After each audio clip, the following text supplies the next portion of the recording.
Un millionnaire rentre épuisé à son hôtel particulier et ce qu'il trouve dans le salon le laisse paralysé. Sa fille, qui n'avait pas souri depuis 2 ans, dansait avec le fils de l'employé. Ce qu'il découvrirait ensuite le détruirait complètement. Alexandre Beaumont poussa la porte principale de son hôtel particulier avec le poids d'un homme qui portait le monde entier sur ses épaules. La journée avait été interminable au bureau du groupe hôtelier Les Sommets Dorés. Et la seule chose qu'il voulait était de regagner sa chambre, d'enlever ses chaussures et de disparaître du monde pendant quelques heures. Mais à peine eut-il fait 3 pas à l'intérieur de sa propre demeure que ses jambes cessèrent de lui obéir. Du salon principal parvenait un son qui paralysait tout son corps, comme si on lui avait cloué les pieds au sol de marbre. C'était un rire d'enfant, cristallin, libre. Un rire qu'Alexandre Beaumont n'avait pas entendu depuis si longtemps qu'il avait presque oublié à quoi il ressemblait. C'était le rire de sa fille, Léa. Il s'approcha lentement, retenant son souffle, comme s'il craignait que le moindre bruit ne brise cet instant impossible. Et lorsqu'il s'avança finalement dans le salon, ce qu'il vit le laissa, sans voix, sans air, incapable de traiter ce que ses propres yeux lui montraient. Au milieu du salon le plus élégant de l'hôtel particulier, assise par terre avec une vieille guitare posée sur ses genoux, se trouvait Camille Dubois, l'employé de maison que sa mère avait embauché quelques semaines auparavant. Ses doigts se mouvaient sur les cordes avec une maestria qui ne correspondait pas à une femme qui nettoyait des sols pour gagner sa vie. La mélodie qui s'échappait de cette guitare était douce, enveloppante, comme une caresse invisible qui emplissait chaque recoin de la pièce. Ce qui lui déchira le cœur fut de voir Léa, sa petite Léa, danser. Sa fille, cet enfant qui n'avait prononcé que des monosyllabes depuis la mort de sa mère, tenait les mains d'un enfant qu'Alexandre n'avait jamais vu. Tous deux tournaient maladroitement,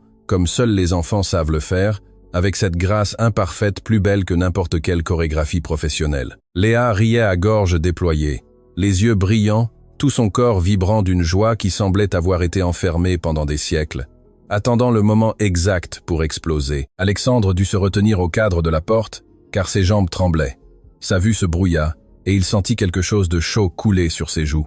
Il pleurait. Un homme qui dirigeait un empire hôtelier, qui négociait des accords multimilliardaires sans ciller. Il pleurait en silence à l'entrée de son propre salon, parce que sa fille faisait quelque chose d'aussi simple que rire. « Qui es-tu » voulut-il demander à l'enfant qui dansait avec Léa. « Que se passe-t-il ici » voulut-il exiger de l'employé qui jouait de la guitare comme une artiste de conservatoire.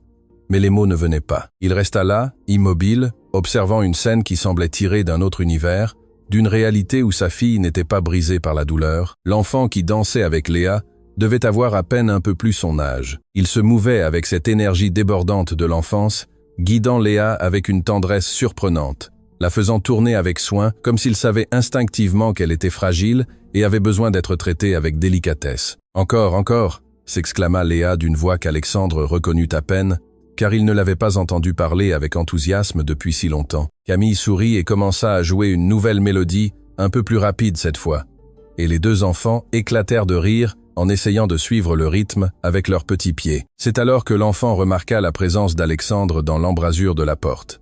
Il s'arrêta immédiatement et son expression passa de la joie à la peur en une fraction de seconde. Il lâcha les mains de Léa et recula de plusieurs pas, baissant les yeux vers le sol comme s'il avait fait quelque chose de terrible. « Maman » murmura l'enfant d'une voix tremblante, tirant sur la manche de Camille. Camille leva les yeux et ses regards rencontrèrent ceux d'Alexandre. La guitare s'arrêta brusquement, comme si quelqu'un avait coupé le courant d'un coup. Sur le visage de Camille se dessina une expression de terreur absolue, du genre qui n'apparaît que lorsque vous savez que tout ce que vous avez construit est sur le point de s'effondrer. « Monsieur Beaumont » dit Camille en se levant si vite que la guitare faillit lui échapper. « Je peux vous expliquer. Je sais que je n'aurais pas dû amener mon fils. C'est que la personne qui s'en occupe a eu une urgence et je n'avais personne d'autre. Et je vous jure que ça n'arrivera plus. »« Qui est cet enfant » interrompit Alexandre, mais sa voix ne sonna pas comme il l'espérait. Elle ne sonna pas comme la voix d'un patron agacé. Elle sonna comme la voix d'un homme qui vient de voir un miracle et a besoin que quelqu'un lui confirme qu'il n'a pas rêvé. « C'est mon fils, monsieur. Il s'appelle Louis. Je vous demande 1000 excuses. Cela n'arrivera plus jamais. S'il vous plaît, ne me renvoyez pas. Ce travail est la seule chose que... » Léa riait. La phrase sortit de la bouche d'Alexandre comme un murmure sacré et Camille resta silencieuse, ne sachant comment interpréter ces 3 mots. « Ma fille riait » répéta Alexandre, et cette fois sa voix se brisa d'une manière qui fit que même le petit Louis leva les yeux du sol pour observer cet homme grand qui pleurait sans honte à la porte de son propre salon. « Papa » dit Léa s'approchant d'Alexandre avec cette naturelle que seuls les enfants possèdent, tirant sa main pour l'entraîner vers le centre du salon. « Louis est mon ami. Et Camille joue très bien de la guitare. Tu veux danser avec nous » Alexandre s'agenouilla devant sa fille, la prenant par les épaules de main tremblante. Il la regarda dans les yeux et vit quelque chose qu'il avait cessé de chercher. La vie. Il y avait de la vie dans ses yeux qui avaient été si longtemps vides, éteints, comme les fenêtres d'une maison abandonnée. Et cette vie était revenue non pas grâce à des thérapeutes coûteux, non pas grâce à des jouets importés, non pas grâce à des voyages dans des parcs d'attractions internationaux. Elle était revenue grâce à une vieille guitare, une employée de maison et un enfant qui lui avait appris à danser. « Depuis quand ? Combien de temps faites-vous cela ?» demanda Alexandre à Camille en s'essuyant les larmes du revers de la main. Camille déglutit, visiblement terrifiée que sa réponse puisse lui coûter son emploi. « Ce n'était pas prévu, monsieur. La première fois que j'ai amené Louis parce que je n'avais personne avec qui le laisser, Léa était assise seule dans les escaliers. Mon fils s'est approché et lui a proposé de jouer. Elle n'a pas répondu, mais il a insisté. Et quand j'ai commencé à jouer de la guitare en nettoyant, Léa s'est simplement levée et a commencé à bouger au rythme de la musique. Et personne ne m'a rien dit. Le silence de Camille fut plus éloquent que n'importe quelle réponse. Avant qu'Alexandre ne puisse traiter toutes les informations, une voix perçante coupa l'air du couloir comme un couteau déchirant la soie. Mais quel est ce scandale ? Madame Éléonore de Montaigne apparut à l'entrée du salon avec cette posture droite et ce regard implacable qu'elle avait perfectionné pendant des décennies à diriger cette maison comme si c'était son propre royaume. Ses yeux parcoururent la scène à la vitesse de l'éclair. L'employé avec une guitare, un enfant inconnu dans son salon, sa petite fille tenant la main de cet enfant et son fils agenouillé par terre, les larmes aux yeux. « Alexandre, peux-tu m'expliquer pourquoi il y a un enfant étranger dans ma maison, jouant avec Léa ?» demanda Madame Éléonore avec un calme plus menaçant que n'importe quel cri. « Grand-mère, c'est mon ami » dit Léa avec une fermeté qui surprit tout le monde dans le salon, y compris Alexandre. Madame Éléonore regarda sa petite fille comme si l'enfant avait prononcé un mot interdit. Puis elle tourna son regard vers Camille, et ce qui se refléta dans ses yeux fit que Louis se cacha instinctivement derrière sa mère. « Madame Dubois » dit Madame Éléonore avec ce ton qu'elle utilisait pour rappeler à chaque personne dans cette maison quelle était sa place exacte dans la hiérarchie. « Vous avez été embauchée pour nettoyer, pas pour organiser des fêtes d'enfants dans le salon principal, et encore moins pour amener vos enfants dans une maison qui ne leur appartient pas. »« Mère » intervint Alexandre en se levant lentement.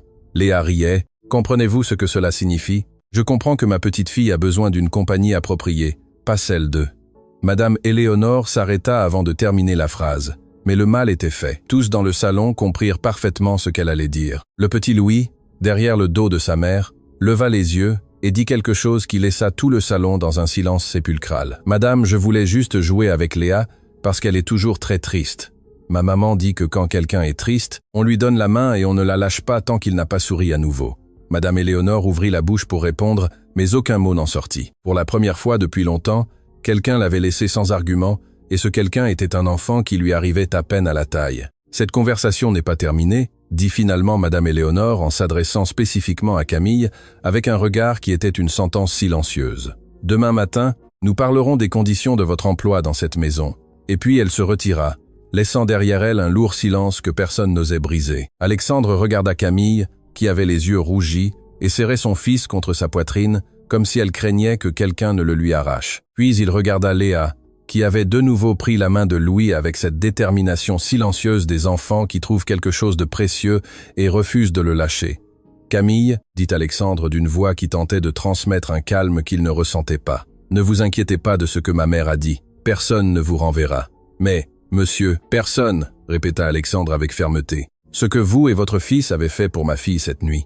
Il n'y a pas de salaire au monde qui puisse payer cela. » Camille hocha la tête en silence, mais Alexandre put voir dans ses yeux qu'elle ne le croyait pas entièrement et il ne pouvait pas la blâmer car il savait lui-même que sa mère n'allait pas en rester là. Madame Éléonore de Montaigne ne laissait jamais les choses en l'état. Cette nuit-là, après que Camille se soit retirée avec Louis, Alexandre fit quelque chose qu'il n'avait pas fait depuis longtemps. Il s'assit près du lit de Léa pour la border et pour la première fois en ce qui semblait une éternité, sa fille le regarda avec un sourire avant de fermer les yeux. « Papa !» murmura Léa déjà à moitié endormie. « Louis, peut-il revenir demain aussi ?» Alexandre sentit son cœur se serrer dans sa poitrine. « Nous verrons, mon amour. Il m'a dit que son papa est aussi au ciel comme maman, » murmura Léa, et avec cette phrase dévastatrice, elle s'endormit profondément. Alexandre resta immobile près du lit de sa fille pendant plusieurs minutes, traitant ces mots. Louis avait aussi perdu son père. 2 enfants brisés par la même blessure s'étaient rencontrés dans le salon d'un hôtel particulier et sans thérapeute, sans diagnostic,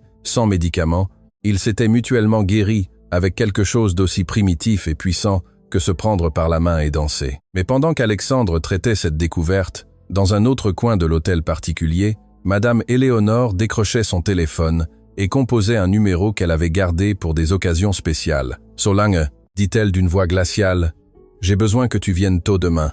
Nous avons un problème à résoudre, avant qu'il ne devienne incontrôlable. » De l'autre côté de la ligne, Solange Lefebvre sourit d'une manière que personne ne voudrait voir dans l'obscurité. « Comptez sur moi, Madame Éléonore. Je suis là pour ça. » Ce qu'aucune des deux ne savait, c'est que cet appel allait déclencher une chaîne d'événements qui ferait trembler les fondations de cet hôtel particulier et exposerait des secrets enfouis depuis des années sous des couches d'apparence, de mensonges et un silence complice qui était sur le point de se rompre de la manière la plus dévastatrice possible.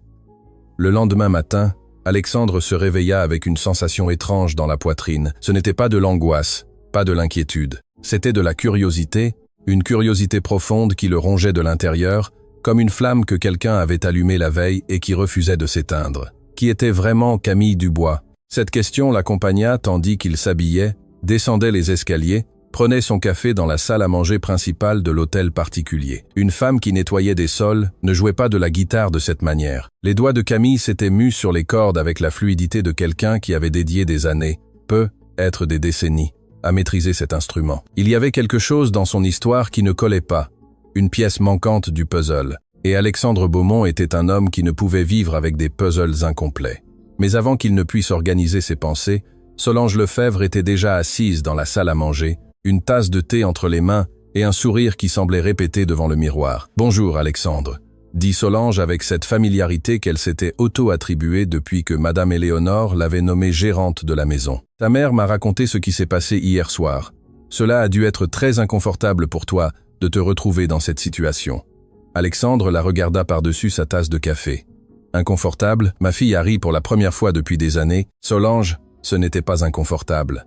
Ce fut la meilleure chose qui me soit arrivée depuis longtemps. »« bien sûr, répondit Solange rapidement, ajustant son ton comme on change de chaîne. « Ce que je veux dire, c'est que je comprends l'émotion du moment, mais ta mère a raison de s'inquiéter. Nous ne savons rien de cette femme, ni de son fils, et permettre à un enfant inconnu d'avoir un accès libre à Léa dans son état émotionnel si délicat. Louis n'est pas un danger pour ma fille, interrompit Alexandre avec une fermeté qui le surprit lui-même. Personne ne dit qu'il l'est, répondit Solange, adoucissant sa voix comme un serpent qui caresse avant de mordre. Je dis simplement qu'il serait prudent d'enquêter un peu, de savoir qui est cette femme avant de lui ouvrir les portes de votre maison et de votre famille. Alexandre garda le silence et, bien que cela l'agaçait de l'admettre, une partie de lui reconnaissait que Solange avait un point, non par méfiance envers Camille, mais parce qu'il avait besoin de comprendre comment une femme avec un tel talent musical avait fini par nettoyer des hôtels particuliers. Ce même matin, Alexandre prit une décision. Au lieu de se rendre directement au bureau des Sommets Dorés, il demanda à son assistant personnel, un homme discret et efficace, nommé Pascal Leroy, d'enquêter sur les antécédents de Camille Dubois. Il ne voulait pas d'une enquête invasive ou policière. Il voulait juste comprendre son histoire. Pendant ce temps, dans la cuisine de service, Camille préparait le matériel de nettoyage, les mains tremblantes.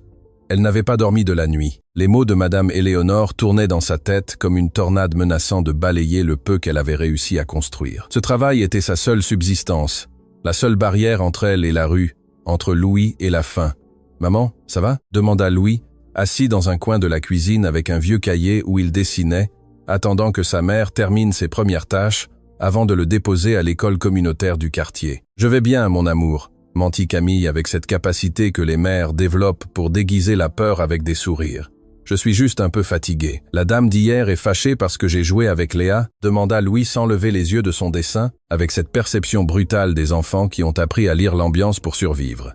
Camille s'agenouilla à côté de son fils et lui caressa la tête. « Ne t'inquiète pas pour ça, Louis. Tu n'as rien fait de mal. Jouer avec quelqu'un qui est triste est l'une des meilleures choses qu'une personne puisse faire. »« Mon papa me disait ça, » répondit Louis naturellement.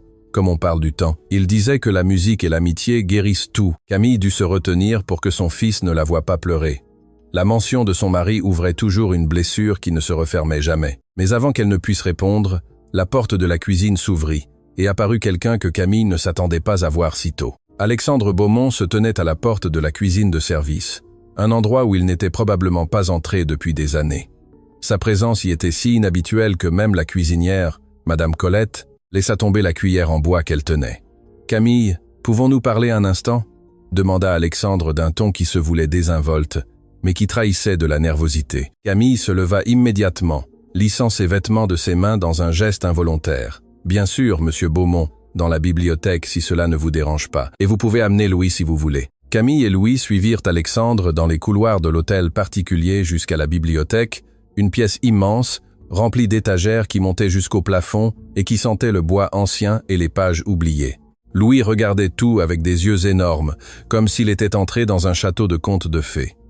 Camille, commença Alexandre, s'asseyant en face d'elle, une table en acajou entre eux. « J'ai une question à vous poser, et j'ai besoin que vous me répondiez honnêtement. » Camille hocha la tête, serrant la main de Louis sous la table. « Où avez-vous appris à jouer de la guitare de cette manière ?» De toutes les questions que Camille avait imaginées, c'était celle qu'elle attendait le moins et celle qu'elle craignait le plus. Son visage changea d'expression, comme si quelqu'un avait ouvert une porte qu'elle s'efforçait de maintenir fermée à clé depuis des années. « C'était dans une autre vie, monsieur Beaumont, » répondit Camille d'une voix basse. « Une vie qui n'existe plus. J'aimerais connaître cette vie, » insista Alexandre avec douceur, « non pas en tant que votre employeur, mais en tant que père d'une enfant qui hier soir a souri grâce à vous. » Camille garda le silence un long moment. Louis la regardait avec ses yeux qui connaissaient des fragments de l'histoire, mais pas toute l'histoire. Finalement, Camille respira profondément et commença à parler. « J'ai étudié la musique dès mon plus jeune âge. Mon père était menuisier, mais il aimait la guitare plus que tout au monde. Il m'a appris mes premiers accords avant même que je sache lire. Quand j'ai grandi, j'ai gagné une bourse pour étudier au Conservatoire national supérieur de musique et de danse de Paris. J'ai été la première personne de ma famille à entrer à l'université. » Alexandre écoutait sans interrompre, fasciné par chaque mot. « Pendant mes années au conservatoire, on m'a dit que j'avais quelque chose de spécial. Pas seulement de la technique, mais quelque chose qui ne s'enseigne pas. On m'a sélectionné pour représenter le pays à un festival international de musique classique. C'était ma chance de changer ma vie, la vie de ma famille, de montrer qu'une fille de menuisier pouvait aller aussi loin que son talent le lui permettait. Et que s'est-il passé ? Demanda Alexandre, car la douleur dans les yeux de Camille montrait clairement que l'histoire n'avait pas une fin heureuse. J'ai rencontré Sébastien, dit Camille, et en prononçant ce nom, sa voix se transforma en quelque chose de plus doux, de plus vulnérable, comme si le nom lui-même était une mélodie ancienne. C'était un luthier, il fabriquait des instruments artisanaux. Nous nous sommes rencontrés parce qu'il a construit la guitare avec laquelle j'allais jouer au festival. Nous sommes tombés amoureux avant même que la guitare ne soit terminée. Louis leva les yeux. « Mon papa » murmura-t-il avec un sourire triste qu'aucun enfant ne devrait savoir esquisser. « Oui, mon amour, ton papa » confirma Camille en caressant la tête de son fils. « Nous nous sommes mariés peu après le festival. Je continuais à jouer. Il continuait à fabriquer des guitares. Nous étions heureux. Nous n'avions pas beaucoup d'argent, mais nous avions la musique et pour nous c'était suffisant. Et la guitare que vous jouiez hier soir ?» demanda Alexandre, commençant à relier les pièces du puzzle. « Ce fut la dernière guitare que Sébastien a construite, » répondit Camille, et sa voix se brisa finalement. Il l'a terminée quelques semaines avant l'accident. Ce jour-là, il est parti tôt à l'atelier comme n'importe quel autre jour. Je n'aurais jamais imaginé que ce serait la dernière fois que je le verrais vivant. Quand on m'a appelé pour me dire que le toit s'était effondré, j'ai senti que le monde se divisait en deux. Sébastien n'a pas réussi à sortir à temps, et avec lui, tout est parti. Je n'ai pas pu rejouer pendant des mois. Chaque fois que je prenais la guitare, je sentais sa présence si forte que je ne pouvais pas respirer. J'ai quitté le conservatoire, j'ai quitté la musique, j'ai tout quitté. Il ne me restait que Louis et la promesse que j'avais faite à Sébastien que notre fils n'aurait jamais faim. C'est pour ça que vous avez commencé à travailler dans le nettoyage, dit Alexandre. Non pas comme une question, mais comme une compréhension qui lui frappait la poitrine. Personne n'embauche une guitariste pour payer les factures d'un foyer, monsieur Beaumont. Mais toutes les maisons ont besoin de quelqu'un pour les nettoyer. Alors j'ai rangé la guitare de Sébastien dans sa housse et j'ai appris à utiliser un balai. Et chaque soir, quand Louis s'endormait, je sortais la guitare et jouais en silence, juste pour sentir qu'il était toujours prêt. Alexandre dut détourner le regard car ses yeux s'étaient remplis de larmes qu'il ne voulait pas montrer. L'histoire de Camille avait ouvert une blessure qu'il portait aussi, celle d'un homme qui avait perdu la femme qu'il aimait et ne savait pas comment continuer. Tous les jours après l'école, qu'ils viennent ici, qu'ils jouent avec Léa, que vous jouiez de la guitare, qu'ils fassent ce qu'ils ont fait hier soir, tous les jours. Monsieur Beaumont, votre mère. Ma mère, je m'en charge. Alexandre lut le message de Pascal Leroy 3 fois avant de décrocher le téléphone pour l'appeler. Ses doigts tremblaient en composant le numéro, et chaque seconde qui s'écoulait sans réponse lui semblait une éternité. Lorsque Pascal répondit enfin, sa voix avait ce ton grave qu'il n'utilisait que lorsque les nouvelles étaient sérieuses. « Monsieur Beaumont, ce que j'ai trouvé n'est pas quelque chose que je puisse vous dire par téléphone. Pouvez-vous me recevoir à l'hôtel particulier ? Venez tout de suite, répondit Alexandre et raccrocha, sentant une boule se former dans son estomac. En attendant Pascal, Alexandre descendit chercher Camille pour accomplir quelque chose qui ne pouvait plus être repoussé. Madame Éléonore avait annoncé la veille qu'elle parlerait à Camille dès la première heure, et Alexandre devait arriver avant sa mère pour protéger l'employé de ce qu'elle prévoyait. Mais lorsqu'il arriva dans le hall principal, il était déjà trop tard. Madame Éléonore se tenait devant Camille, qui gardait la tête basse tout en tenant un chiffon de nettoyage dans ses mains, comme si c'était la seule chose qui la maintenait ancrée au sol. À quelques mètres, Solange Lefebvre observait la scène, appuyée contre le mur, les bras croisés et une expression de satisfaction qu'elle tentait de dissimuler sans grand succès. « Je vais vous expliquer ceci une seule fois, Madame Dubois », disait Madame Éléonore avec cette voix qui semblait faite de glace polie. « Cette maison a des règles qui existaient bien avant que vous n'arriviez et qui continueront d'exister bien après votre départ. Les employés ne mélangent pas leur vie personnelle et leur travail. Les enfants des employés ne jouent pas avec les enfants des patrons. Et personne, absolument personne, ne joue d'instruments de musique dans le salon principal comme si c'était une cantine. Madame de Montaigne, je vous assure que cela ne se reproduira pas. Je n'ai pas fini, interrompit Madame Éléonore en levant une main avec l'autorité de quelqu'un habitué à ce que le monde entier s'arrête quand elle parle. Ce que vous avez fait hier soir n'était pas simplement d'amener votre fils sans autorisation. Ce que vous avez fait, c'est profiter de la vulnérabilité de ma petite fille. Léa est une enfant fragile qui est sous traitement professionnel. Et vous, sans aucune préparation ni droit, avez décidé de jouer au thérapeute avec une guitare. Je n'ai jamais voulu. Ce que vous avez voulu ou non est irrelevant. Les résultats sont ce qui importe. Et le résultat est que ma petite fille va maintenant créer une dépendance émotionnelle avec votre fils et avec vous, ce qui va compliquer tout le travail que les vrais professionnels ont effectué. Alexandre serra les poings sur ses flancs. Chaque mot de sa mère le brûlait de l'intérieur, mais il savait qu'interrompre Madame Éléonore au milieu d'un de ses discours ne ferait qu'aggraver les choses. Il devait attendre le bon moment. Voici donc les nouvelles conditions, continua Madame Éléonore en sortant un papier plié de la poche de sa veste. Premièrement, votre fils ne mettra plus jamais les pieds dans cette maison, en aucune circonstance. Deuxièmement, vous vous limiterez exclusivement à vos fonctions de nettoyage, sans interagir avec Léa, au-delà du strict nécessaire. Troisièmement, cette guitare disparaît de cette propriété dès aujourd'hui. Si vous acceptez ces conditions, vous pouvez conserver votre emploi.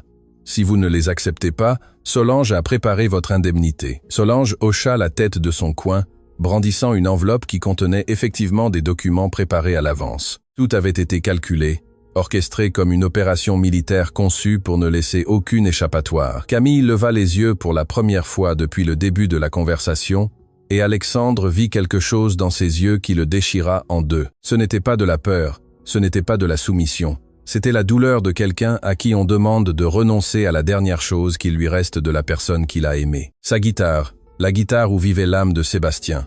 Madame de Montaigne, dit Camille d'une voix qui tremblait, mais qui refusait de se briser complètement. Je peux accepter de ne pas amener mon fils, je peux accepter de me limiter à mes fonctions, mais cette guitare est la seule chose qui me reste de mon mari. C'est la seule chose que mon fils a de son père.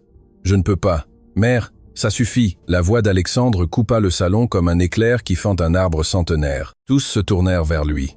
Madame Éléonore avec surprise, Solange avec alarme et Camille avec un mélange de soulagement et de terreur, que son intervention puisse tout empirer. Alexandre, c'est une conversation sur l'administration de la maison, et comme je te l'ai toujours dit, c'est une conversation sur ma fille, l'interrompit Alexandre, en marchant vers le centre du hall d'un pas ferme. Léa est ma fille, pas un projet administratif. Et ce que Camille et Louis ont accompli en une seule après-midi est plus que ce que n'importe quel professionnel a accompli en des années. Il n'y aura donc pas de nouvelles conditions, pas d'indemnité, et cette guitare ne quittera pas cette maison. Le silence qui s'ensuivit fut si lourd qu'il semblait avoir une forme physique. Madame Éléonore regarda son fils avec une expression qu'Alexandre connaissait trop bien, celle d'une femme qui n'est pas habituée à perdre des batailles et qui n'a aucune intention de commencer maintenant. « Tu commets une erreur, mon fils », dit Madame Éléonore d'une voix basse, presque un murmure. « Et quand les conséquences arriveront, j'espère que tu te souviendras de ce moment. » Madame Éléonore se retira avec Solange sur ses talons et le hall resta silencieux. Camille tremblait visiblement et Alexandre dut résister à l'envie de s'approcher et de la rassurer, conscient que tout geste de proximité pourrait être mal interprété par les yeux qui, sans doute, observaient de chaque recoin de cette maison. « Merci, monsieur Beaumont », murmura Camille. Ne me remerciez pas. Ce que vous avez fait pour Léa, c'est moi qui devrais vous remercier à genoux. » Avant qu'il ne puisse dire quoi que ce soit d'autre, la sonnette de l'hôtel particulier retentit. C'était Pascal Leroy, ponctuel comme toujours, avec une mallette sous le bras et une expression qui confirmait que ce qu'il apportait n'était pas anodin. Alexandre le reçut dans son bureau privé, fermant la porte à clé. Pascal ouvrit la mallette et en sortit un dossier qu'il posa sur le bureau avec la délicatesse de celui qui manipule des explosifs. « Monsieur, j'ai fait une recherche de base comme vous me l'avez demandé. Registre public, archives numériques, notes de presse. Ce que j'ai trouvé était inattendu. » Alexandre ouvrit le dossier. Les premières pages étaient des coupures numériques de journaux et de magazines culturels datant de plusieurs années. Dans toutes, apparaissait le nom de Camille Dubois, associée au Conservatoire national supérieur de musique et de danse de Paris, mais pas comme une étudiante ordinaire. Camille Dubois était considérée comme l'une des guitaristes les plus talentueuses de sa génération, expliqua Pascal tandis qu'Alexandre lisait, les yeux de plus en plus écarquillés. Elle a remporté 3 prix nationaux avant la fin de sa formation. Elle a été sélectionnée pour représenter le pays au Festival international de musique de Vienne. La presse la surnommait « la voix des cordes ». Elle était, selon tous les experts, une artiste destinée à changer l'histoire de la musique classique sur notre continent. « Et que s'est-il passé ?» demanda Alexandre, bien qu'il connaissait déjà une partie de la réponse grâce à la conversation de ce matin dans la bibliothèque. « C'est là que les choses se compliquent, monsieur », dit Pascal en passant à la section suivante du dossier. Le mari de Camille, Sébastien Dubois, était luthier, un artisan reconnu qui fabriquait des instruments pour musiciens professionnels. Mais ce que Camille ne vous a probablement pas raconté, c'est comment il est mort exactement. Alexandre cessa de lire et regarda directement son assistant dans les yeux. Sébastien Dubois travaillait à la fabrication d'instruments dans un atelier situé dans un bâtiment industriel. Ce bâtiment appartenait à un conglomérat d'entreprises qui a ignoré pendant des années les avertissements concernant des problèmes structurels et des conditions de sécurité. Un jour, une partie du toit de l'atelier s'est effondrée. Sébastien a été le seul travailleur à ne pas réussir à sortir à temps. « Mon Dieu !» murmura Alexandre. « Mais ce n'est pas tout, monsieur. » Camille a tenté de poursuivre l'entreprise propriétaire du bâtiment. Elle a engagé un avocat avec le peu d'économie qu'elle avait, mais l'entreprise avait une équipe juridique puissante qui a écrasé l'affaire avant qu'elle n'arrive devant les tribunaux. Non seulement elle n'a reçu aucune compensation, mais les frais de justice l'ont complètement ruinée. Elle a perdu son appartement, elle a perdu ses économies, elle a tout perdu, et l'entreprise n'a jamais assumé sa responsabilité. Alexandre sentait chaque révélation le frapper à la poitrine avec plus de force que la précédente, mais ce que Pascal dit ensuite fit que le sol disparut sous ses pieds. « Monsieur, j'ai enquêté sur l'entreprise propriétaire de ce bâtiment industriel, le conglomérat qui a ignoré les avertissements de sécurité, qui a laissé Sébastien Dubois mourir et qui a ensuite légalement détruit sa veuve pour ne pas payer un centime de compensation. » Pascal fit une pause qui sembla durer une éternité. Le bâtiment appartenait à Investissement Beaumont, l'entreprise que votre père a fondée et que votre mère a gérée pendant les années où vous vous consacriez exclusivement à l'hôtellerie. Alexandre resta complètement immobile. Son cerveau tentait de traiter l'information, mais c'était comme si les mots de Pascal étaient écrits dans une langue qu'il ne pouvait soudainement plus comprendre. « Vous êtes en train de me dire que ma famille, que l'entreprise de mon père est responsable de la mort du mari de Camille.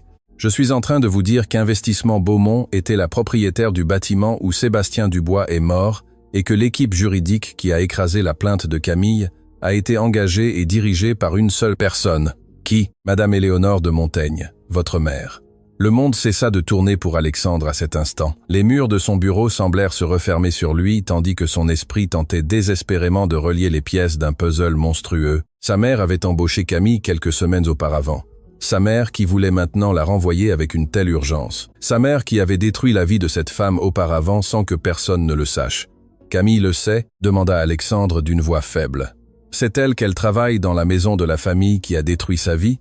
C'est ce que je n'ai pas pu déterminer, monsieur. Mais il y a autre chose. » « Autre chose ?» Pascal sortit la dernière page du dossier. C'était une copie d'un registre hospitalier. « Votre épouse, Madame Caroline Beaumont, avant de décéder, a été hospitalisée à la clinique de la Vallée de l'Espoir. Pendant ces dernières semaines, elle a reçu la visite régulière d'une bénévole qui lui tenait compagnie et lui jouait de la guitare pour soulager sa douleur. Cette bénévole signait le registre des visites de son nom complet. Alexandre prit la feuille de main tremblante et lut le nom écrit sur la ligne des visiteurs. Camille Dubois. La feuille lui glissa des doigts et tomba au sol tandis qu'Alexandre s'effondrait sur sa chaise, incapable de supporter le poids d'une vérité qui venait de diviser sa vie en deux moitiés irréconciliables. celle d'avant de savoir et celle d'après. La femme qui nettoyait sa maison avait consolé sa femme mourante. La femme dont la vie sa mère avait détruite avait passé les dernières semaines à jouer de la guitare au chevet de Caroline pour qu'elle ne meure pas seule. Et aucune des deux n'avait jamais su qui était l'autre. Alexandre ne dormit pas cette nuit-là. Chaque fois qu'il fermait les yeux, les révélations de Pascal se répétaient dans son esprit comme un film d'horreur qu'il ne pouvait pas éteindre. Sa mère avait détruit la vie de Camille. Son épouse Caroline avait été consolée par Camille dans ses derniers jours, et maintenant cette même femme nettoyait les sols de l'hôtel particulier Beaumont, sans savoir qu'elle dormait sous le même toit que les personnes responsables de sa tragédie. Ou peut-être le savait-elle. Cette possibilité était celle qui le tourmentait le plus. Et si Camille avait délibérément cherché ce travail, et si tout faisait partie d'un plan, et si la guitare, les jeux avec Léa, le lien avec Louis, étaient des pièces d'une vengeance soigneusement conçue, mais alors Alexandre se souvenait des yeux de Camille lorsqu'elle parlait de Sébastien dans la bibliothèque. Il se souvenait du tremblement de sa voix, de la manière dont son fils la regardait avec ce mélange d'admiration et d'inquiétude. Personne ne pouvait simuler un tel niveau de douleur. Personne ne pouvait fabriquer ce genre de vérité. Le lendemain matin, Alexandre prit une décision qui le remplissait de peur, mais qu'il savait nécessaire. Il allait parler à Camille et lui raconter tout ce qu'il avait découvert. Il ne pouvait plus la regarder dans les yeux en portant ce secret. Mais avant qu'il ne puisse la chercher, quelque chose se produisit qui changea complètement le cours de cette journée. Léa se réveilla en fredonnant. Alexandre était dans le couloir lorsqu'il entendit la mélodie qui sortait de la chambre de sa fille. Il s'arrêta, la main sur le cœur, paralysé pour la deuxième fois en quelques jours par un son qu'il croyait impossible. Il s'approcha de la porte entr'ouverte et vit Léa, assise sur son lit, remuant ses pieds nus en fredonnant la même chanson que Camille avait jouée à la guitare cette première nuit. « Papa » dit Léa, en le remarquant dans l'embrasure de la porte. « Aujourd'hui, Louis vient. » Alexandre s'agenouilla près du lit de sa fille et lui caressa les cheveux. « Oui, mon amour. Aujourd'hui, Louis vient. Je veux qu'il m'apprenne à mieux danser. Il sait faire beaucoup de tours sans tomber. » Alexandre sourit, les yeux humides. Sa fille planifiait des activités, exprimait des désirs, se projetait vers l'avenir, des choses que les meilleurs spécialistes avaient tenté d'obtenir pendant des années sans résultat. Il décida qu'il avait besoin d'un avis professionnel avant de parler à Camille.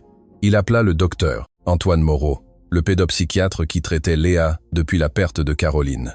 Le docteur Moreau était un homme à la voix posée et au regard profond qui avait dédié sa vie à guérir les blessures invisibles des enfants. « Ce que vous me décrivez est extraordinaire, Monsieur Beaumont, » dit le docteur Moreau après avoir écouté tout ce qui s'était passé. Léa avait construit un mur émotionnel comme mécanisme de défense face à la perte de sa mère. Aucune technique thérapeutique conventionnelle n'avait réussi à le pénétrer, car ce mur était fait du matériau le plus résistant qui existe. La douleur d'un enfant qui a perdu la personne qu'il aimait le plus. Et comment est-il possible qu'un enfant ait une guitare et réussi ce que des années de thérapie n'ont pas pu ? Parce que les enfants n'analysent pas la douleur, Monsieur Beaumont. Les enfants la ressentent, simplement. Et quand Léa a trouvé un autre enfant qui portait la même blessure, il s'est produit quelque chose que nous appelons en psychologie la reconnaissance émotionnelle.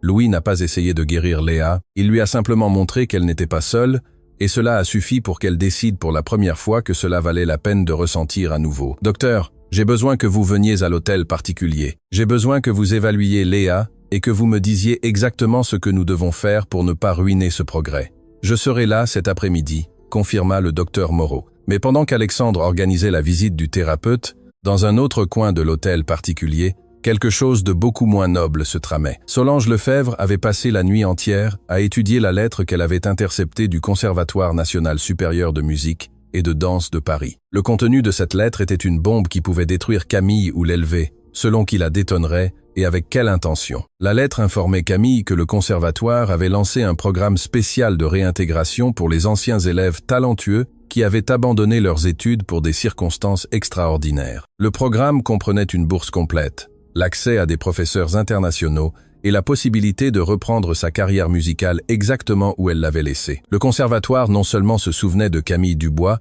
mais la recherchait activement car l'un de ses anciens professeurs avait lancé une campagne pour retrouver les talents perdus de sa génération. Solange comprit immédiatement le pouvoir de cette information. Si Camille recevait cette lettre, elle aurait une chance de reconstruire sa vie loin de l'hôtel particulier Beaumont. Elle partirait, emmènerait Louis et Léa, perdrait le seul lien qui l'avait fait sourire à nouveau. Alexandre blâmerait Camille de les avoir abandonnés et tout redeviendrait comme avant. Mais Solange ne voulait pas simplement que Camille parte. Elle voulait qu'elle parte déshonorée, humiliée, marqué comme quelqu'un en qui on ne pourrait jamais faire confiance. Car Solange avait vu comment Alexandre regardait Camille et reconnaissait ce regard. C'était le même regard qu'elle attendait depuis des années qu'Alexandre lui adresse. Alors Solange conçut un plan qu'elle présenta à Madame Éléonore ce même matin, alors qu'elle prenait le thé dans le jardin arrière. « Nous n'allons pas lui remettre la lettre », expliqua Solange avec la précision de quelqu'un qui a étudié chaque détail. « Mais nous allons l'utiliser. Nous allons faire en sorte que cela ressemble à Camille utilisant sa position dans cette maison à des fins personnelles, qu'elle s'est intentionnellement rapprochée de Léa pour gagner la confiance d'Alexandre et obtenir des contacts qui lui permettraient de revenir dans le monde de la musique. » Madame Éléonore écoutait attentivement, et dans ses yeux brillait quelque chose que Solange interpréta comme une approbation. Mais la vérité était que dans l'esprit de Madame Éléonore opéraient des calculs beaucoup plus complexes et sombres. Elle ne voulait pas seulement protéger sa maison d'une employée qui avait dépassé les limites. Elle avait besoin que Camille disparaisse avant que quelqu'un ne découvre le lien entre Investissement Beaumont et la mort de Sébastien Dubois. Car si Alexandre découvrait cette vérité, non seulement il perdrait son fils pour toujours, mais tout l'empire familial s'effondrerait sous le poids d'un scandale qu'aucun avocat ne pourrait contenir. « Fais-le », dit Madame Éléonore avec la froideur de celle qui signe une sentence. « Mais que ce soit propre, je ne veux pas de scandale. » Cet après-midi-là, tandis que le docteur Moreau évaluait Léa dans la bibliothèque, Solange exécuta la première phase de son plan. Elle attendit que Camille nettoie l'aile ouest de l'hôtel particulier et entra silencieusement dans la petite pièce que l'employé utilisait pour ranger ses affaires pendant la journée de travail. Là, elle trouva ce qu'elle cherchait, la housse de la guitare de Sébastien.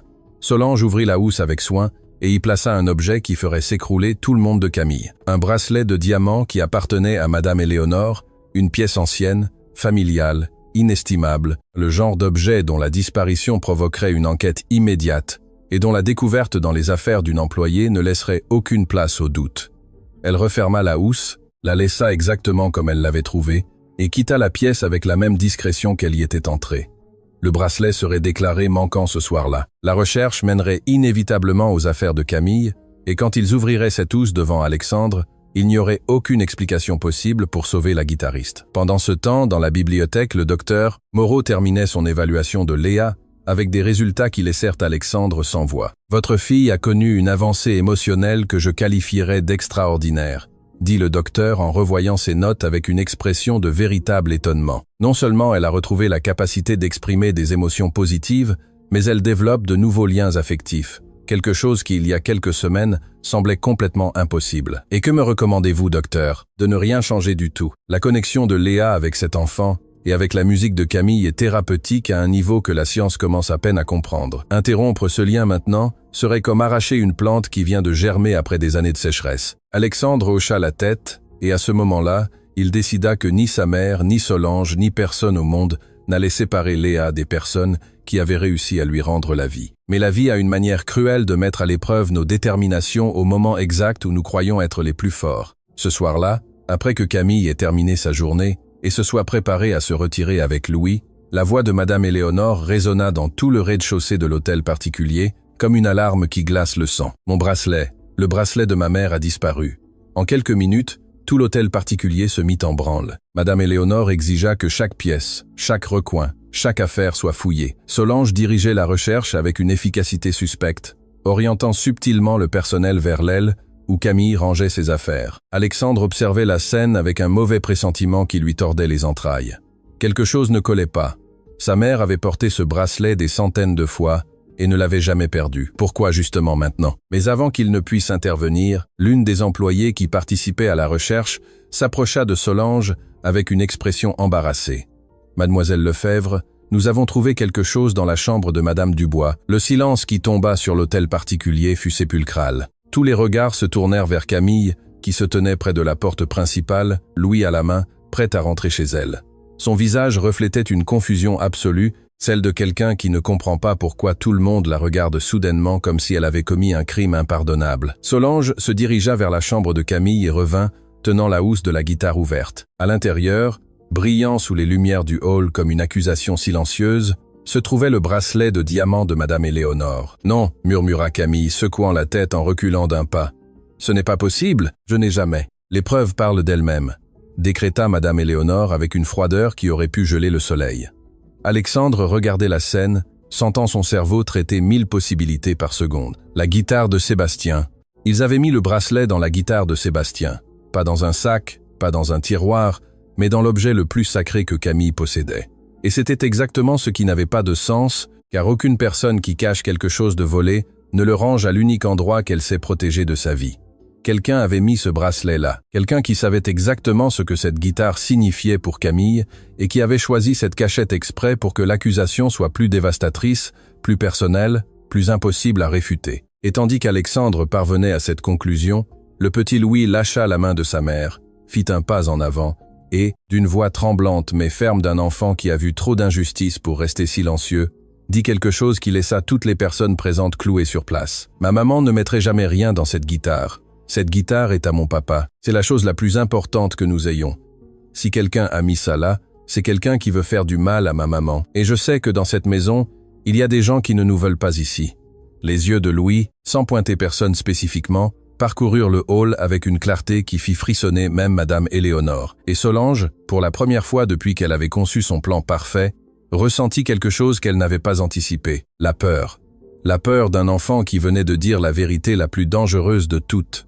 Non pas parce qu'il avait des preuves, mais parce qu'il l'avait dite avec la conviction inébranlable de celui qui connaît le cœur de sa mère mieux que quiconque au monde. Les mots de Louis restèrent suspendus dans l'air du hall comme une sentence que personne n'osait toucher. Alexandre regarda l'enfant avec une admiration qui lui faisait mal à la poitrine, car ce petit venait de faire ce qu'aucun adulte dans cet hôtel particulier n'avait eu le courage de faire, dire la vérité sans fioriture ni calcul. Mais Madame Éléonore n'était pas une femme qui se laissait déstabiliser par les paroles d'un enfant. « Quel touchant !» dit-elle avec ce sourire glacé qu'elle utilisait lorsqu'elle se sentait menacée, mais ne l'admettait jamais. Un enfant défendant sa mère.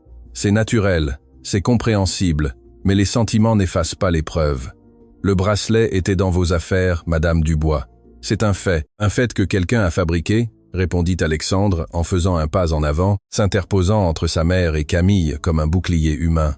« Accuses-tu quelqu'un de cette maison de fabriquer de fausses preuves ?» demanda Madame Éléonore en haussant un sourcil avec une incrédulité parfaitement jouée. « Qui exactement, Alexandre ? Moi ? Solange ? Le personnel qui travaille ici depuis des années avec une loyauté irréprochable ? Je dis que Camille n'a pas mis ce bracelet-là. Et comment peux-tu en être si sûr ? Tu la connais depuis combien de temps ? Quelques semaines. J'ai vécu dans cette maison pendant des décennies. J'ai pris soin de chaque objet, chaque souvenir, chaque pièce de cette famille. Et tu préfères croire une inconnue plutôt que ta propre mère. » Les mots de Madame Éléonore étaient conçus pour frapper exactement là où ça faisait le plus mal, dans la loyauté familiale. Et Alexandre sentit ces mots atteindre leur cible, car malgré tout ce qu'il savait, malgré les révélations de Pascal, c'était toujours sa mère, la femme qui l'avait élevé, qui l'avait accompagné dans les pires moments de sa vie, qui avait soutenu cette famille à la mort de son père. Ce fut cet instant d'hésitation que Camille perçut avec la sensibilité de quelqu'un qui a appris à lire les silences pour survivre. « Monsieur Beaumont, » dit Camille d'une voix qui avait retrouvé un calme inattendu au milieu du chaos, « vous n'avez pas besoin de vous battre avec votre mère pour moi. Je sais ce que j'ai fait et ce que je n'ai pas fait. Ma conscience est tranquille. » Elle se pencha, prit la housse de la guitare avec le bracelet encore à l'intérieur et la posa doucement sur la table du hall. Puis elle sortit la guitare de Sébastien, la seule possession qui lui importait vraiment au monde, et la serra contre sa poitrine comme on embrasse une personne vivante. « Vous pouvez garder le bracelet, vous pouvez fouiller chaque recoin de ma vie, si vous voulez. Vous ne trouverez rien car il n'y a rien à trouver. La seule chose que j'emporte de cette maison est ce que j'ai apporté avec moi, ma guitare et mon fils. »« Camille, attendez, » dit Alexandre avec désespoir. Mais elle marchait déjà vers la porte. « Maman, on ne revient plus ?» demanda Louis à voix basse, la prenant par la main tandis qu'il marchait. Camille ne répondit pas. Elle ne pouvait pas, car si elle ouvrait la bouche à ce moment-là, elle se briserait complètement devant les mêmes personnes qui avaient orchestré son humiliation. Et c'était quelque chose que son orgueil, le seul patrimoine qui lui restait intact, n'était pas disposé à permettre. Les jours qui suivirent furent les plus sombres que l'hôtel particulier Beaumont avait vécu depuis la mort de Caroline. Elle s'enferma dans sa chambre avec cette détermination silencieuse des enfants qui décident que le monde leur a déjà fait trop de mal et que la seule façon de se protéger est de disparaître de l'intérieur. Le docteur Moreau visita l'hôtel particulier plusieurs fois, et chaque visite se terminait par le même diagnostic dévastateur. Léa régresse, Monsieur Beaumont, et elle le fait plus vite qu'elle n'a progressé. Si nous ne retrouvons pas la stimulation qui a provoqué son ouverture émotionnelle, je cours le risque qu'elle se referme de manière permanente. Permanente ? Qu'est-ce que cela signifie exactement, docteur ? Le silence du docteur Moreau avant de répondre fut la réponse la plus terrifiante qu'Alexandre ait reçue dans sa vie. Cela signifie que nous pourrions la perdre, monsieur Beaumont. Non pas physiquement, mais émotionnellement. Il y a un point dans le processus de fermeture émotionnelle infantile dont on ne revient pas. Si Léa franchit ce seuil, aucune thérapie, aucune stimulation, aucune intervention ne pourra la ramener. Alexandre sortit du bureau du docteur Moreau en tremblant. Il devait trouver Camille. Pas demain, pas la semaine prochaine. Maintenant, chaque heure qui passait était une heure de plus près de perdre sa fille pour toujours. Mais la ville était immense, et Camille ne voulait pas être trouvée. Alexandre engagea des enquêteurs, vérifia les registres, contacta les écoles communautaires où Louis aurait pu s'inscrire, visita des foyers, demanda dans les paroisses des quartiers où les gens allaient quand ils n'avaient nulle part où aller. Rien. Camille Dubois avait disparu avec l'efficacité de quelqu'un qui savait déjà ce que c'était que de tout perdre et de repartir de zéro. Pendant qu'Alexandre se consumait à chercher Camille, quelque chose commença à changer à l'intérieur de l'hôtel particulier. L'ambiance devint lourde, comme si les murs eux-mêmes savaient qu'une injustice avait été commise sous leur toit et exigeait réparation. Le personnel de service murmurait dans les couloirs. Madame Colette, la cuisinière, cessa de préparer les plats préférés de Madame Éléonore sans donner d'explication. Les jardiniers évitaient de croiser Solange, comme si sa présence leur provoquait quelque chose qu'ils ne pouvaient exprimer par des mots. Et ce fut précisément Madame Colette qui un jour s'approcha d'Alexandre avec la prudence de quelqu'un qui sait que ce qu'elle est sur le point de dire peut avoir d'énormes conséquences. « Monsieur Alexandre, pardonnez-moi de me mêler de ce qui ne me regarde pas », dit la cuisinière à voix basse, s'assurant que personne d'autre ne puisse l'entendre. « Mais ma conscience ne me laisse pas dormir. La nuit où le bracelet a disparu, j'étais dans la cuisine en train de préparer le pain du lendemain. De la cuisine, on voit le couloir qui mène à la chambre où Madame Dubois rangeait ses affaires. Alexandre cessa de respirer. Cette nuit-là, bien avant le scandale, j'ai vu Mademoiselle Lefebvre entrer dans cette chambre. Elle est restée plusieurs minutes à l'intérieur et en est sortie les mains vides. À ce moment-là, je n'y ai pas prêté attention. Mais après ce qui s'est passé, monsieur, Camille n'a pas mis ce bracelet-là. Je vous le dis avec la certitude d'une femme qui a vu l'honnêteté et le mensonge passer par cette cuisine pendant de nombreuses années. Cette jeune femme est innocente. Le témoignage de Madame Colette tomba sur Alexandre comme la dernière pièce d'un puzzle qu'il connaissait déjà, mais qu'il avait besoin que quelqu'un d'autre confirme. Solange avait planté le bracelet. Sa mère l'avait autorisé et entre les deux, elles avaient chassé de cette maison la seule personne qui avait réussi à rendre la vie à Léa. Alexandre se dirigea directement vers le bureau de sa mère. Il ne frappa pas à la porte, il l'ouvrit en grand et trouva Madame Éléonore assise à son bureau, révisant des documents comme si le monde ne s'effondrait pas autour d'elle. « Nous devons parler, mère, et cette fois tu vas me dire la vérité. Alexandre, je ne sais pas de quoi tu. Solange a planté le bracelet dans les affaires de Camille. J'ai un témoin et avant que tu n'essaies de le discréditer, tu dois savoir autre chose. Je sais pour Investissement Beaumont, je sais pour le bâtiment qui s'est effondré. Je sais ce que tu as fait à Camille Dubois des années avant qu'elle ne mette les pieds dans cette maison. » Le visage de Madame Éléonore changea comme si quelqu'un avait arraché un masque qu'elle portait depuis des décennies. Il n'y eut pas de dénégation immédiate, pas d'indignation fabriquée, il y eut quelque chose de beaucoup plus perturbant. Le silence.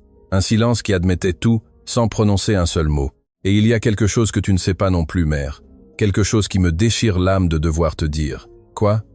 Camille a été la personne qui a accompagné Caroline dans ces derniers jours. Pendant que tu organisais des funérailles et que je me noyais dans ma douleur, une femme inconnue s'asseyait près de ma femme et lui jouait de la guitare pour qu'elle n'ait pas peur de partir. Cette femme était Camille, la même femme dont le mari est mort par la négligence de notre entreprise. La même femme que tu viens d'expulser de nos vies comme si elle était une ordure. Madame Éléonore porta la main à sa poitrine. Pour la première fois dans la vie d'Alexandre, il vit quelque chose dans les yeux de sa mère qu'il n'avait jamais cru possible. Le remords, un remords si profond et si ancien qu'il semblait avoir été enterré sous des tonnes d'orgueil, attendant ce moment exact pour refaire surface et réclamer ce qui lui revenait. « Alexandre » murmura Madame Éléonore. Mais son fils était déjà sorti du bureau car Alexandre Beaumont n'avait plus le temps pour les explications ni les excuses. Sa fille s'éteignait. Camille était introuvable, et chaque seconde qui passait était une seconde qu'il ne pouvait pas récupérer. Cette même nuit, alors qu'il révisait une dernière fois les rapports des enquêteurs sans rien trouver, son téléphone sonna. C'était un numéro inconnu. « Monsieur Beaumont », dit une voix féminine qu'il ne reconnut pas. « Mon nom est Juliette Martin. Je suis directrice du foyer communautaire Les Mains Ouvertes. Une femme est arrivée ici il y a quelques jours avec son jeune fils. Elle ne veut pas donner son vrai nom, mais l'enfant dit à tout le monde que son papa vit à l'intérieur d'une guitare. J'ai trouvé votre numéro sur une carte que l'enfant gardait dans sa poche. Je crois que vous êtes la personne que cet enfant cherche. » Alexandre saisit les clés de sa voiture avant que la femme n'ait fini de parler. Alexandre conduisit dans les rues de la ville comme un homme possédé. Les lumières des feux de circulation devenaient des taches floues à travers le pare-brise, tandis qu'il répétait dans son esprit les mots de Juliette Martin. Un enfant qui dit que son papa vit à l'intérieur d'une guitare. Seul un enfant dans le monde entier prononçait cette phrase. Un seul. Le foyer communautaire Les Mains Ouvertes se trouvait dans un quartier de la ville où Alexandre n'avait jamais mis les pieds. Les rues devenaient plus étroites à mesure qu'il avançait, les bâtiments plus bas, les trottoirs plus fissurés. Lorsqu'il se gara enfin devant le foyer, il dut rester quelques secondes dans la voiture, tentant de contrôler le tremblement de ses mains avant de descendre. Le bâtiment était une construction modeste aux murs peints d'une couleur autrefois joyeuse, mais que le temps avait transformée en une teinte fatiguée. Une plaque près de la porte disait « Foyer communautaire Les Mains Ouvertes », parce que personne ne devrait affronter la nuit seule. Juliette Martin l'attendait à l'entrée. C'était une femme au regard ferme et aux mains burinées par des années de travail social. Le genre de personne qui avait vu tant de souffrances qu'elle ne s'étonnait plus de rien, mais qui ne s'était pas non plus suffisamment endurcie pour cesser d'être émue. « Monsieur Beaumont, avant d'entrer, je dois vous expliquer quelque chose », dit Juliette d'une voix sereine, mais directe. Quand la femme et l'enfant sont arrivés ici, elle était dans un état émotionnel très fragile. Elle n'a pas voulu donner son vrai nom. Elle s'est enregistrée comme Marie. Mais les enfants ne savent pas mentir quand quelque chose leur fait mal. Louis racontait à quiconque voulait l'écouter que sa maman jouait la plus belle guitare du monde et qu'il s'ennuyait d'une petite fille qui s'appelait Léa. Le nom de sa fille prononcé par cet enfant frappa Alexandre directement au cœur. « Je l'ai trouvée en pleurs une nuit dans la cour du foyer », continua Juliette. Elle était assise par terre, serrant sa guitare, se balançant comme si la guitare était un bébé. Je ne lui ai rien demandé, je me suis simplement assise à côté d'elle. Après un long moment, elle m'a dit une seule phrase. On m'a enlevé la seule bonne chose qui me restait, et ce n'était même pas ma faute. Je n'ai pas compris à ce moment-là ce que cela signifiait, mais maintenant que je vous vois ici, je crois que je commence à comprendre. Puis-je la voir ? Demanda Alexandre, la voix nouée. Vous pouvez, mais je vous préviens, cette femme a l'orgueil blessé, et les blessures de l'orgueil sont celles qui guérissent le plus lentement. Ce ne sera pas facile. Juliette le guida à travers un couloir étroit jusqu'à une cour intérieure, où plusieurs enfants jouaient sous la lumière de quelques projecteurs qui bourdonnaient doucement. Et là, assise sur un banc de bois contre le mur le plus éloigné, avec la guitare de Sébastien posée à ses côtés comme un compagnon silencieux, se trouvait Camille Dubois. Alexandre s'arrêta à plusieurs mètres de distance. Camille avait le regard perdu quelque part sur le sol, les mains jointes sur ses genoux. Elle semblait plus mince que la dernière fois, avec des ombres sous les yeux qui parlaient de nuits sans sommeil et de jours sans manger suffisamment. Mais même ainsi, même dans ces conditions, il y avait quelque chose dans sa posture qui refusait de se briser. Une dignité qui semblait faite d'un matériau qu'aucune humiliation ne pouvait plier. Louis fut le premier à le voir. L'enfant jouait avec d'autres enfants du foyer lorsque ses yeux croisèrent ceux d'Alexandre. Il resta immobile pendant une seconde, comme si son cerveau avait besoin de confirmer que l'image était réelle et non pas un autre de ses rêves qu'il faisait toutes les nuits où il retournait à l'hôtel particulier et dansait avec Léa. Puis, sans dire un mot, il courut vers sa mère et tira sur sa manche. « Maman !» murmura Louis. « Maman, regarde !» Camille leva les yeux et ses regards rencontrèrent ceux d'Alexandre Beaumont, debout dans la cour d'un foyer communautaire, le costume froissé, les yeux rougis et une expression qui était moitié soulagement, moitié honte. Le visage de Camille se transforma en une fraction de seconde. D'abord, ce fut la surprise, puis la confusion, et finalement quelque chose qu'Alexandre reconnut avec une clarté douloureuse, la méfiance. La méfiance de quelqu'un qui a déjà été trahi trop de fois pour croire que quelqu'un vient avec de bonnes intentions. « Que faites-vous ici ?» demanda Camille en se levant avec la même posture droite qu'elle avait adoptée la nuit où elle avait quitté l'hôtel particulier. « Je suis venu vous chercher. Pourquoi faire? Pour m'accuser de quelque chose d'autre? Maintenant, un collier, une bague ont disparu, vous voulez fouiller ma guitare à nouveau pour voir si j'ai caché une couronne de diamants ?» Chaque mot sortait de la bouche de Camille chargé d'une douleur qui s'était fermentée pendant des jours d'incertitude, de nuits passées dans un foyer, faire de matin à expliquer à son fils pourquoi il ne pouvait plus retourner à la maison où il avait une amie. « Camille, le bracelet a été placé là. » Camille resta silencieuse, mais son expression ne changea pas. « Solange Lefebvre a mis le bracelet dans la housse de votre guitare. J'ai un témoin qui l'a vu entrer dans votre chambre cette nuit-là.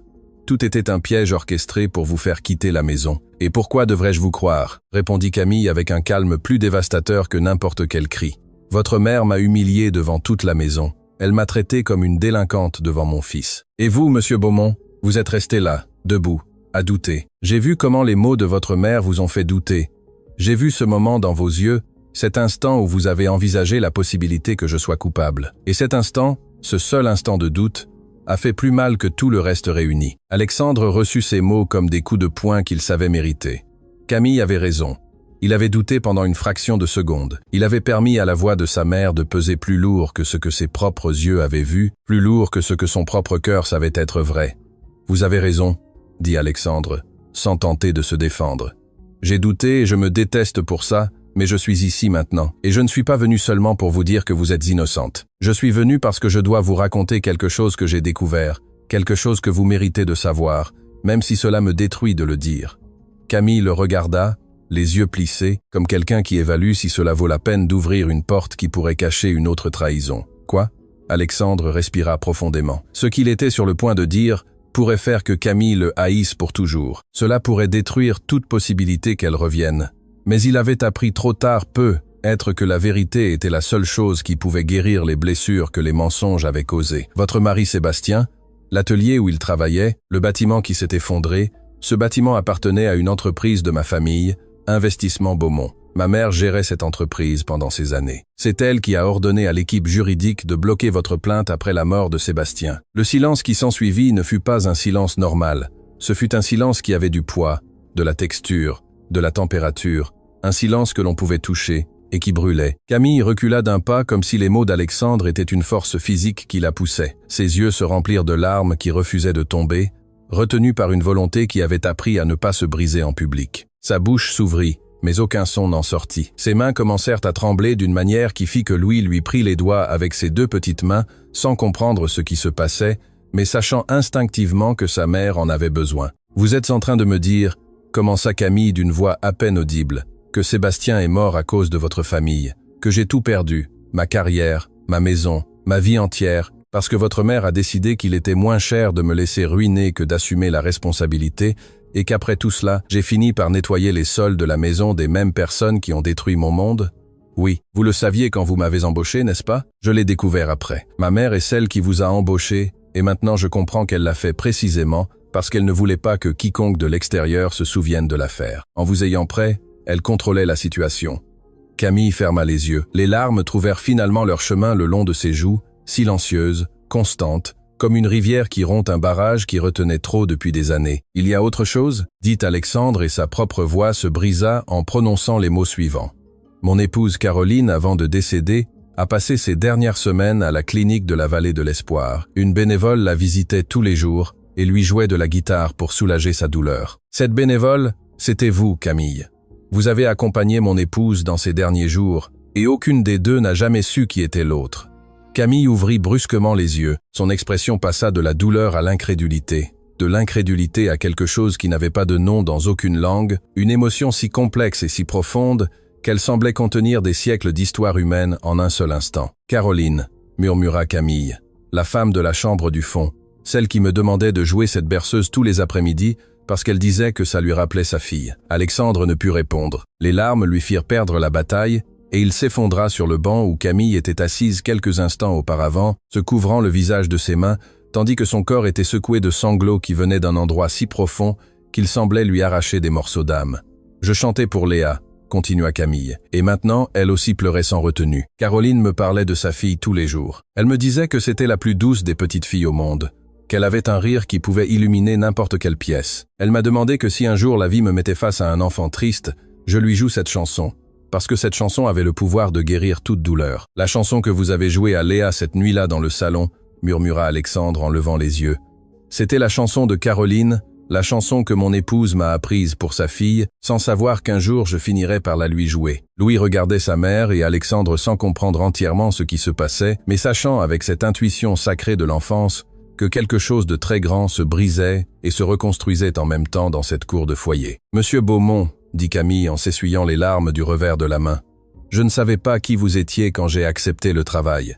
Je n'ai jamais fait le lien avec le nom de famille. Quand j'ai vu Léa assise seule dans ses escaliers, la seule chose que j'ai vue était une enfant triste. Je n'ai pas vu la fille de l'homme dont la famille a détruit la mienne. J'ai vu une enfant qui avait besoin exactement de la même chose que mon fils, quelqu'un qui lui rappellerait que la vie pouvait encore être belle.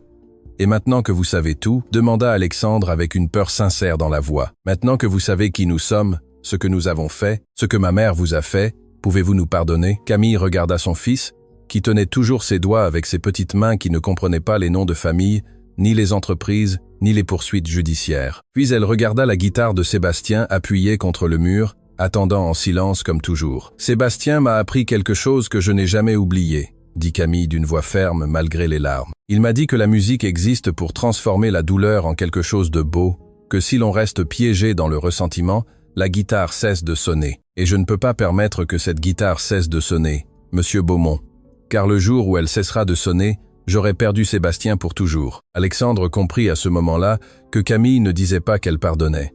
Elle disait quelque chose de beaucoup plus profond, qu'elle choisissait la musique plutôt que la haine, la vie plutôt que la vengeance, l'avenir plutôt que le passé, non pas parce que c'était facile, mais parce que c'était la seule façon d'honorer l'homme qui avait mis son âme dans une guitare. « Camille, j'ai besoin de vous demander quelque chose, » dit Alexandre en se levant. « Et j'ai besoin que vous sachiez que je ne vous le demande pas pour moi.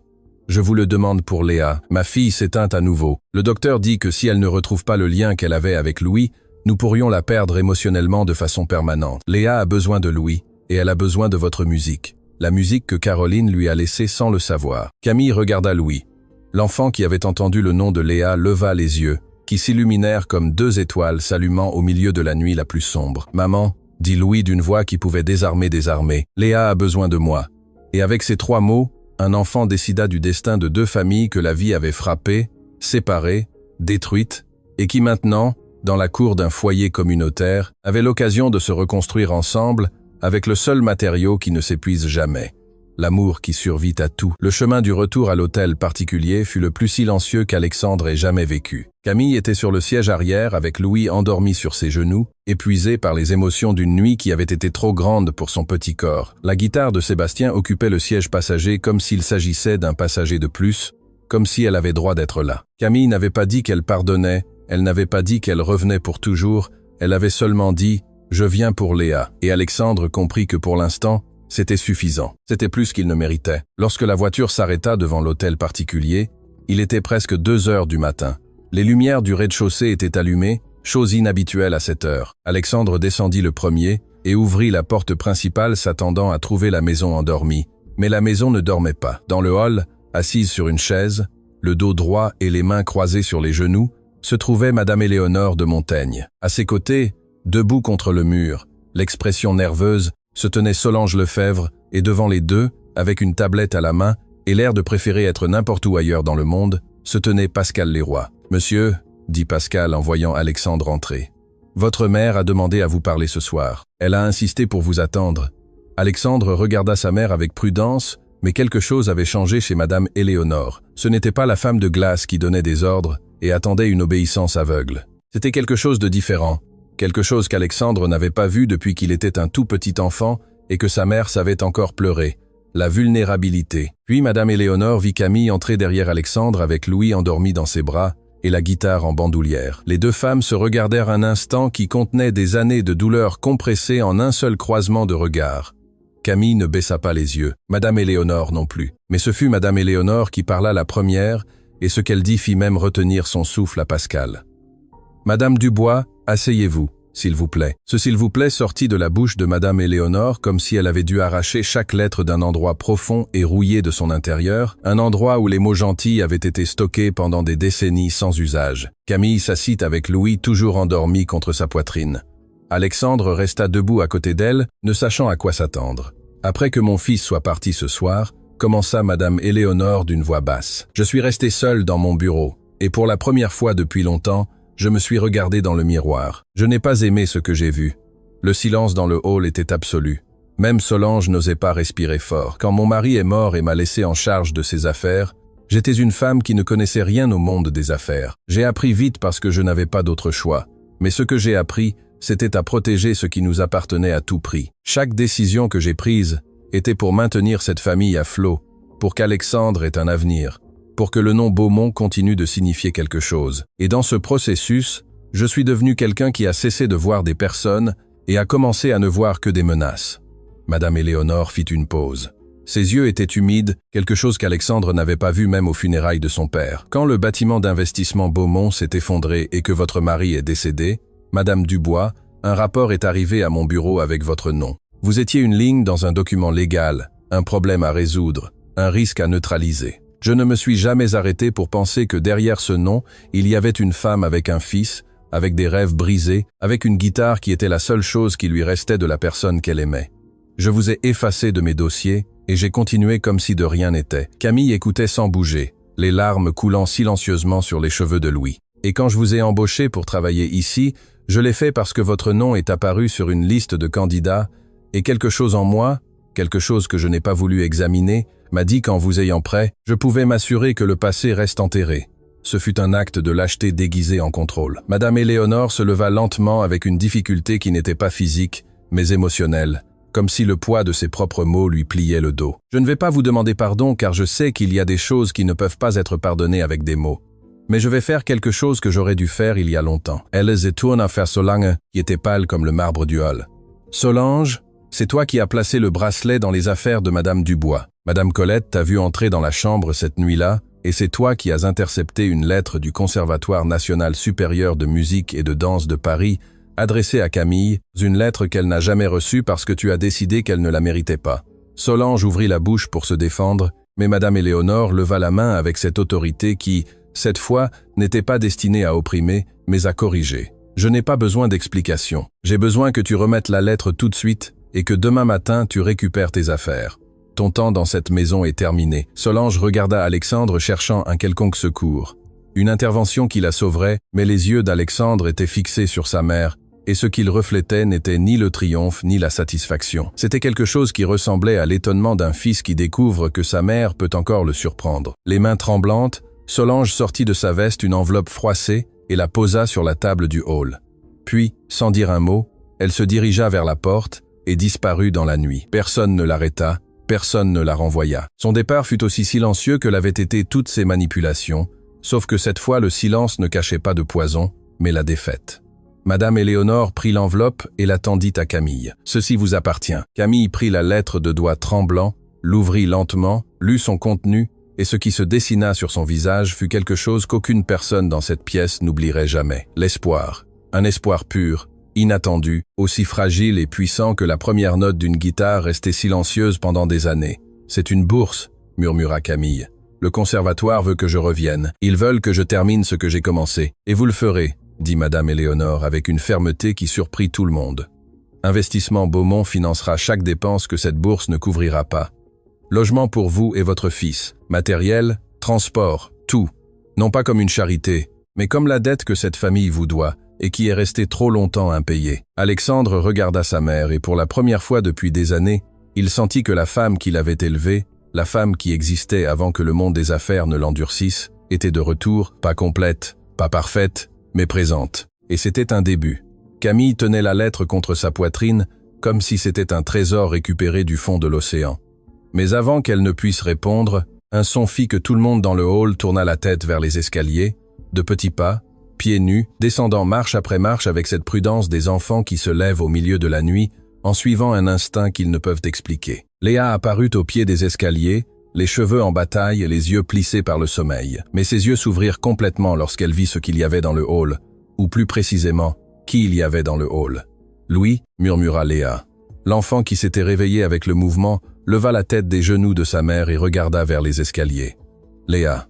Louis descendit des bras de Camille et courut vers Léa. La petite fille descendit les dernières marches et courut vers lui avec une vitesse qui démentait la léthargie émotionnelle qu'il avait consumée pendant des jours. Ils se rencontrèrent au centre du hall et s'étreignirent avec cette force disproportionnée qu'ont les étreintes des enfants lorsqu'ils retrouvent quelqu'un qu'ils croyaient perdu. « Tu es parti », dit Léa d'une voix brisée, et cette phrase de 2 mots contenait tout l'abandon que cet enfant avait accumulé d'abord avec la perte de sa mère et ensuite avec la disparition de son unique ami. « Mais je suis revenu », répondit Louis avec cette simplicité monumentale qui était son don, « et j'ai apporté la guitare de mon papa pour que ta maman au ciel nous entende danser à nouveau. » La chanson que Caroline lui avait apprise emplit chaque recoin de l'hôtel particulier Beaumont comme une vague qui emporte tout ce qui est vieux et brisé et ne laisse que ce qui vaut la peine d'être conservé. Léa et Louis dansèrent main dans la main au centre du hall, exactement comme ils l'avaient fait cette première nuit, mais cette fois avec des témoins qui pleuraient et riaient en même temps. Alexandre s'agenouilla près de sa fille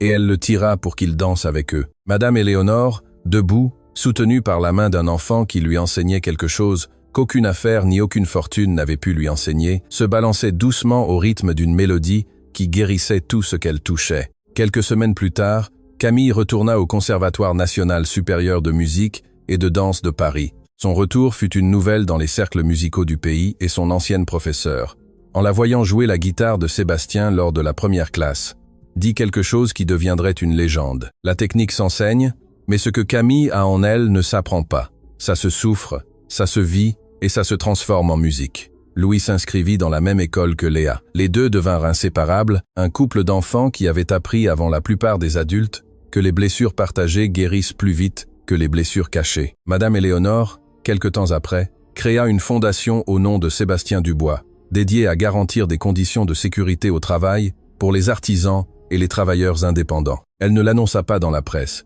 ne chercha pas de reconnaissance. Elle le fit en silence, de la même manière qu'elle avait causé le mal, mais cette fois en laissant derrière chaque action une empreinte de réparation au lieu de destruction. Et Alexandre, un après-midi comme les autres, rentra chez lui après le travail et trouva la même scène qui avait changé sa vie pour toujours. Camille jouant de la guitare dans le salon tandis que Léa et Louis dansaient pieds nus sur le tapis. Mais cette fois, il ne resta pas paralysé à la porte. Cette fois, il entra, s'assit à côté de Camille et écouta la chanson que son épouse avait offerte au monde, sans savoir que cette mélodie finirait par unir les deux familles qui avaient le plus besoin de se rencontrer. Cette nuit-là, avant de dormir, Léa demanda à son père, « Papa, tu crois que maman et le papa de Louis se connaissent au ciel ?»